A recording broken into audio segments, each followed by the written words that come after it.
बिहार चुनाव पर बीजेपी को लेकर इस वक्त एक बड़ी खबर मैं आपको बताने जा रही हूं। बिहार चुनाव पर आज पहली लिस्ट उम्मीदवारों के नाम की बीजेपी जारी कर सकती है। थोड़ी देर में बीजेपी उम्मीदवारों की पहली लिस्ट जारी कर सकती है और ये जो पहली सूची है इसमें 60 से ज्यादा सीटों पर उम्मीदवारों के नाम का ऐलान कर दिया जाएगा। सूत्रों के हवाले से ये बड़ी खबर है। पहले चरण में 60 सीटों पर उम्मीदवारों के नाम का ऐलान बीजेपी की तरफ से करने की पूरी तैयारी है। पहली सूची में दूसरे चरण के भी कुछ उम्मीदवारों के नाम का ऐलान किया जा सकता है। तो 60 उम्मीदवारों के नाम का ऐलान बीजेपी करने जा रही है। कुछ ही देर में यह ऐलान हो जाएगा। सूत्रों के हवाले से यह बड़ी खबर। पहली लिस्ट में 60 उम्मीदवारों के नाम होंगे।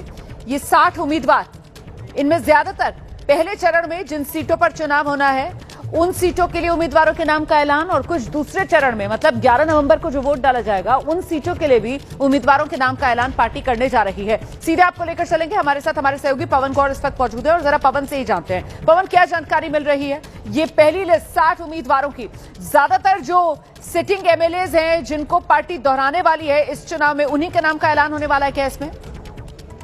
देखिए रोमाना, आज देर शाम तक बीजेपी जो है अपनी पहली लिस्ट जो है बिहार विधानसभा चुनाव के उम्मीदवारों को लेकर उसको जारी कर सकती है और उसमें 60 से ज्यादा नाम इस पहली लिस्ट में शामिल होंगे। और इस लिस्ट में कुछ नाम जो है, ज्यादातर नाम जो है पहले जो चरण के मतदान है उसके जो उम्मीदवार है उनके नाम की घोषणा होगी। उसके साथ साथ कुछ सीटों पर जो दूसरे चरण के मतदान में जिनका मतदान होना है तो ऐसे उम्मीदवारों की भी घोषणा इस लिस्ट में आज हो सकती है। उसके साथ साथ आपको बता दूं कि ज्यादातर सीटों पर बीजेपी और एनडीए के बीच में सहमति बन गई है, तो उसमें ऐसी कोई समस्या वाली बात नहीं है। कुछ ही सीटों को लेकर अभी चर्चा जारी है, तो उसकी जो तस्वीर भी है वो देर शाम तक आज स्पष्ट हो जाएगी। तो उसके बाद में सीटों को लेकर बहुत ज्यादा कुछ दिक्कत वाली बात नहीं है, लेकिन बीजेपी आज अपनी पहली सूची जो है वो देर शाम तक दिल्ली से जारी कर सकती है।